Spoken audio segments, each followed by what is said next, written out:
Décret D 2024-0096 PRG CNRD SGG portant création de l'école de l'air. Le président de la République, vu la charte de la transition directe. Chapitre 1, disposition générale, article 1. Il est créé de l'armée de l'air une école de formation du personnel dénommée École de l'air qui relève de l'état-major général des armées et NGA. Article 2, placé sous l'autorité directe du chef d'état-major de l'armée de l'air, l'école de l'air est située à la base aérienne principale de Conakry. Elle peut être transférée en tout autre lieu du territoire national en raison de nécessité de service ou lorsque les circonstances l'exigent. Article 3. L'école de l'air a pour mission de former le personnel de l'armée de l'air dans les domaines de l'enseignement militaire et aéronautique suivant: la formation initiale, la formation de spécialité, la formation continue, les stages de perfectionnement. Chapitre 2, disposition finale. Article 4. L'école de l'air bénéficie d'une allocation budgétaire annuelle imputable au budget du ministère de la Défense nationale. Article 5. Un arrêté du ministre en charge de la Défense nationale fixe l'organisation et les modalités de fonctionnement de l'école de l'air. Article 6. Le présent décret qui prend effet à compter de sa date de signature sera enregistré et publié au journal officiel de la République à Conakry le 1er mai 2024, signé Général de corps d'armée Mamadi Doumbouya. Décret D 2024-0097 PRG CNRD SGG portant création de l'usine militaire de confection. Le président de la République a vu la charte de la transition décrète. Chapitre 1, disposition générale. Article 1er. Il est créé sous la tutelle du ministère de la Défense nationale un établissement public à caractère industriel et commercial EPIC dénommé Usine militaire de confection UMC. Article 2, placé sous l'autorité directe du chef d'état-major général des armées, le siège de l'usine militaire est à Conakry. Elle peut être transférée en tout autre lieu du territoire national en raison des nécessités de service ou lorsque les circonstances l'exigent. Article 3. L'usine militaire a pour mission de mettre en œuvre la politique du gouvernement dans le domaine de la confection des uniformes, chaussures et accessoires civilo-militaires. Chapitre 2, disposition finale. Article 4. L'usine militaire de confection bénéficie d'une allocation budgétaire annuelle imputable au budget du ministère de la Défense nationale. Article 5. Un arrêté du ministre en charge de la Défense nationale fixe l'organisation et les modalités de fonctionnement de l'usine militaire de confection. Article 6. Le présent décret qui prend effet à compter de sa date de signature sera enregistré et publié au journal officiel de la République. Conakry, le 1er mai 2024, signé Général de corps d'armée Mamadi Doumbouya.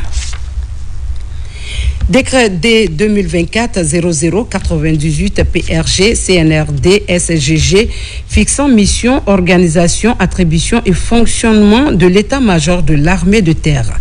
Le président de la République a vu la charte de la transition décrète. Chapitre 1, mission. L'état-major de l'armée de terre a pour mission d'assurer la protection des frontières terrestres, de participer à la protection des populations, des intérêts fondamentaux du pays, de concourir au développement socio-économique, de pourvoir au respect des alliances, traités et accords internationaux et contribuer aux opérations de maintien de paix et de la sécurité internationale. À cet effet, il est particulièrement chargé de préparer les forces terrestres aux engagements opérationnels, gérer l'ensemble du personnel relevant de l'armée de terre, maintenir la capacité de mise en œuvre du contrat opérationnel de l'armée de terre, assurer la formation de l'entraînement interarmées des forces terrestres, assurer le maintien en condition opérationnelle du matériel de l'armée de terre, élaborer et exécuter les budgets de l'armée de terre. Chapitre 2, organisation et attribution. L'état-major de l'armée de terre est organisé comme suit. Un chef d'état-major, un chef d'état-major adjoint, un secrétariat général, des divisions, des services rattachés, des structures déconcentrées. Chapitre 3, fonctionnement.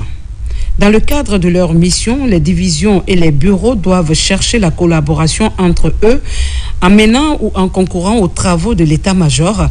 Ils doivent en permanence faire preuve d'initiative et proposer des solutions au commandement. Les divisions et les bureaux doivent appliquer le principe de subsidiarité pour permettre aux subordonnés d'avoir la marge de manœuvre nécessaire à l'accomplissement de leur mission. Chapitre 4, disposition finale. Les détails d'organisation, d'attribution et de fonctionnement des bureaux et du COAT sont fixés par des décisions du chef d'état-major général des armées sur proposition du chef d'état-major de l'armée de terre. Le présent décret qui abroge toute disposition antérieure contraire prend effet à compter de sa date de signature et sera enregistré et publié au journal officiel de la République qu'on a créé le 1er mai 2024, signé général des corps d'armée Mamadi Doumbouya. Décret D 2024-0099 PRG CNRD SGG fixant mission, organisation, attribution et fonctionnement de l'état-major de l'armée de mer. Le président de la République, vu la charte de la transition, décrète. Chapitre 1, mission. L'état-major de l'armée de mer, EMAM, a pour mission d'assurer la surveillance et la défense de l'espace maritime, d'appuyer les autres forces en cas de conflit, de participer à la protection des populations, des intérêts fondamentaux du pays, de concourir au développement socio-économique, de pourvoir au respect des alliances, traités et accords internationaux et contribuer aux opérations de maintien de la paix et à la sécurité internationale.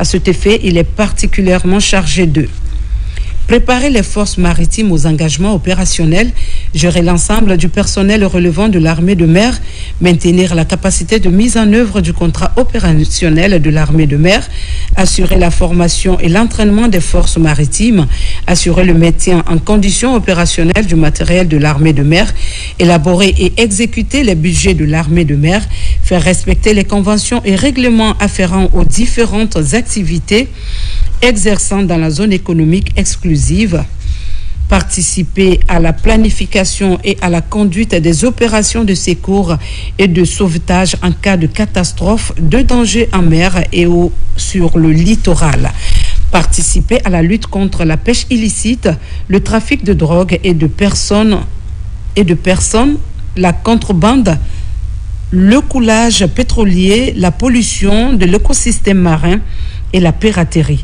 Participer à la sécurisation des zones d'installation dans les missions de recherche scientifique et autres. Participer au transport des personnes et des biens. Chapitre 2, organisation et attribution.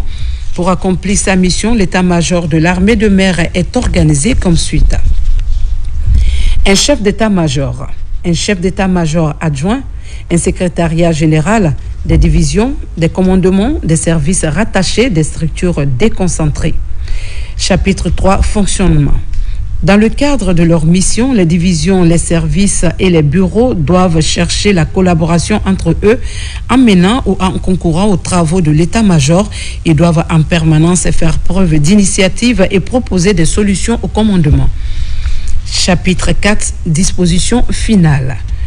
Les détails d'organisation, d'attribution et de fonctionnement des bureaux, sections et services de l'état-major de l'armée de mer sont fixés par des décisions du chef d'état-major des armées sur proposition du chef d'état-major de l'armée de mer.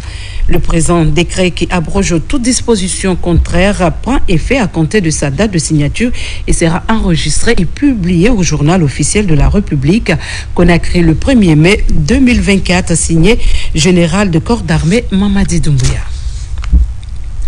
Décret D 2024-0100 PRG CNRD SGG portant création, mission, attribution, organisation et fonctionnement du groupement blindé de gendarmerie mobile. Le président de la République, vu la charte de la transition, décrète. Chapitre 1er, création.